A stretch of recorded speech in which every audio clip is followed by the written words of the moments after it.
Hello guys, good evening po sa inyong lahat. Nandito po kami ngayon sa Laod guys. Sa mga hindi nga pala nakakaalam, paano po yung panagat sa pantihan. Yung panagat sa pantihan guys, ang pantihan is isa din itong palutang. Oh, parang baranggayan lang din. Ginawa kami. Oh, pero ito, ang pantihan, malalaki yung mata ng kanyang lambat, malalaki ang hibla ng lambat, at kailangan din siya ng malaki na bangka. Oh, O yan, nagdala. Maliliit.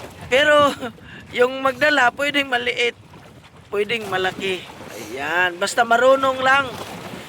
Tapos, itong pantihan guys is nasa lawak ito, sa lawak ng karagatan, sa Pinakalawod.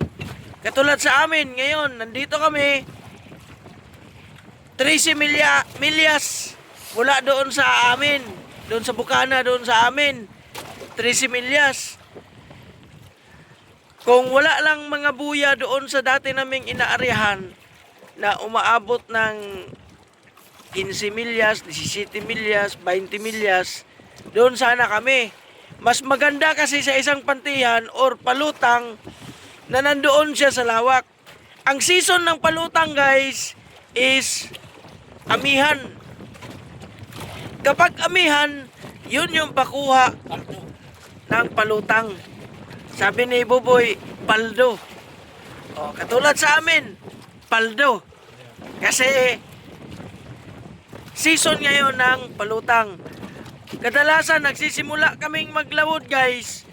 Simula Oktubre or katapusan ng Septembre, pwede na kami maglawod niyan hanggang Abril. Ganon yung lawod namin ganon yung season sa palutang. Pagkatapos ng Abril, obserbara namin yan. Pagka Hunyo, pag medyo wala ng pakuha guys, binabara namin yung motor namin. Papahinga yung motor kasi ilang buwan mo siyang ginagamit. Maintenance, papahinga, ibabara. Dry dock, kung baga sa barko, dry dock. Ida-dry dock namin sa mga hindi nakakaalam. Ngayon, nandito kami sa Lawod. Tingnan nyo, naka-jacket kami. Kasi malamig. Alam mo na, pag amihan, malamig talaga. Ito yung panahon na yung mga isda, tulad ng mga gulyasan, yung mga joker, yung mga marlin, malasugi, tuna. Iba-ibang klaseng isda guys ang makukuha namin. Pero malalaki. Tumitimbang ng 1 kilo mahigit ang bawat isa. Merong tumitimbang na gulyasan na 3 kilos. Merong tumitimbang na gulyasan na 5 kilos. Yung mga dugong na gulyasan guys, dati umaabot ng 8 kilos, 9 kilos. Meron ngang 11 kilos eh. Yung malalaking gulyasan. Yung mga tuna naman, depende kung gaano kalaki yung sasalang. Tulad nung isang araw, nakakuha kami ng marlin, 150 kilos kung bibilin nyo ng buo. Yon yung pantihan o palutang. Bakit malalaki yung nahuhuli? Dahil malaki yung mata niya, yung butas. Malaki din yung hibla. Hindi basta-basta na puputol, hindi basta-basta na bibiak ng mga isda. Nasisira pa rin guys. Tinatahi pa rin kasi palaging nabubutas. Nabubutas siya. Ang nakakabutas nito, yung mga isda na talagang pag nakalangoy sila, nakagano no, yung ngipin nila nasa harap nila, nakaganyan, at talagang butas yung lambat. Kasi matutulis yung mga ngipin ng mga isda. Sa mga hindi nakakaalam, ang ngipin ng mga isda guys, matutulis, lalo na yung barakuda. Yay, grabe yan. Yun kadalasan ng lambat. Minsan yung mga tangigi, oh yan, grabe yan. Mga rumpit, barakuda, yan, grabe yan sa grabe. Tapos yung mga gulyasan, season yan. Yun yung kadalasan nahuhuli namin dito. Sobrang sa hangin. Oh, mahangin, malamig ngayon dito. Dito sa Palutang guys, kaya kami nandito sa Lawod. Binababad kasi namin to, pagka-area namin, binababad namin to ng ilang oras.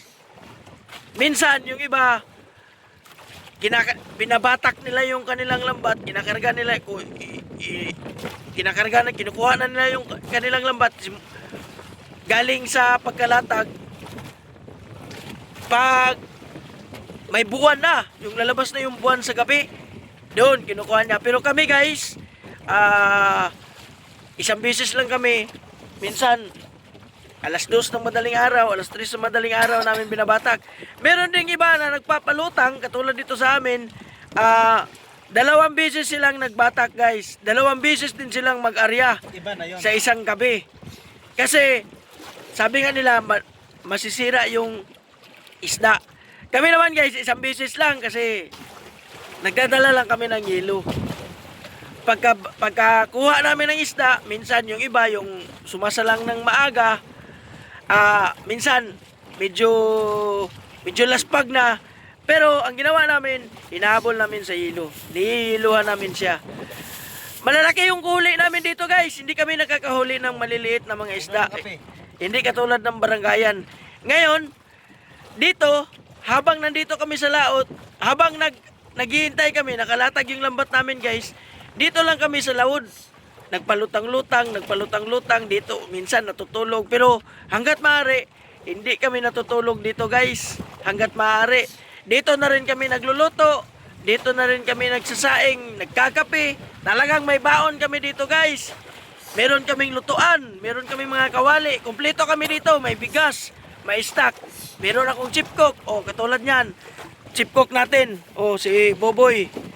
O, si GR yan. Lipong ang payo niya. O, nag-ano kasi siya ng kape guys. Nagkakape kami dito. Siyempre, kailangan namin na magkape. O, asan si Naruto? Ayan. Ayan, Naruto. Nagkakape kami kasi yun yung trabaho ni bossing din natin, Chip Cook, GR yan. Yun yung trabaho niya. Dito, magkasama kami. Siya yung Chip Cook ko, ako yung boss. Pero pagdating sa bahay, ako yung boy. Yun. Shout out sa aking asawa. Shout out sa mga nagpapa-shout out sa inyo.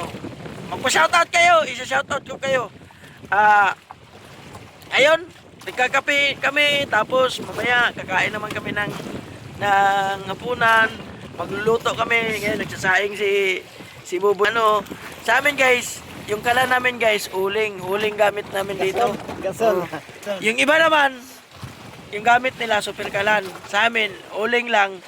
Yun, nagsasaing ng kanin, mamaya magluluto na naman siya ng ulam, pagkatapos nun, kakain kami. Maghihintay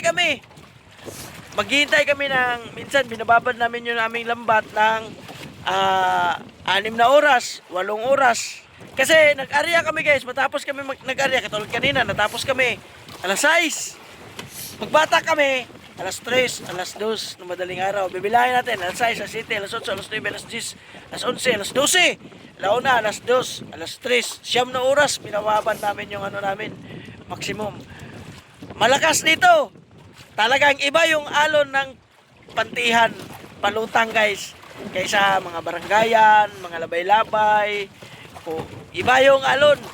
At saka minsan nakakuha din kami ng mga isda na maliliit, pero minsan lang yun. Pero hindi talaga nakadesign yung lambat namin para sa maliliit na isda.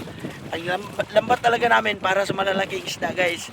At saka sabi nga nila, ang palutang daw, ang Pantihan, pag makakuha, jackpot. Jackpot, paldo. Kasi yung 1 kilo na ilang piraso na isda sa amin guys, 1 piraso lang yan. Kabanga lang. Yung kabanga lang yan sa amin guys, kalahati lang yan yung 1 kilo. Kaya sana ngayong gabi, Barko. sana ngayong gabi guys, pagpalain tayo ng Lord.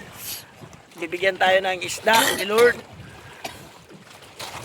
Alam nyo, napaka-importante na manalangin. Kami, before kami umalis ng aming bahay, nananalangin kami. Before kami mag-arya, nananalangin kami. Kasi si Lord naman talaga, kahit gaano pa kaganda, kahaba ng lambat mo, gaano ka pa kajakpaton sa yung motor mo, gaano pa kajakpaton, pag wala si Lord, wala talaga. Si Lord talaga yung nagbibigay ng blessings. Kaya kami nananalangin at talaga dito guys, pag hindi ka sanay sa palutang, pantihan, talagang lula ka. Ako actually dati lulain ako pero ngayon hindi na. Sakto lang. Nasasanay. Pero minsan, umarte pa rin lalo na pag ganito, malakas. Malaking tao to. Oh, ayan oh. Ayan oh. Malaking tao. Oh, malaking tao. Si Boboy. Giarian. Yan, nagpulo na. Nagkulo na yung aming. Asa na? Kulo na? Tingnan natin. Pulo na. Oh. Yan, yung sinaing namin guys, kanin. Kulo na aming kanin.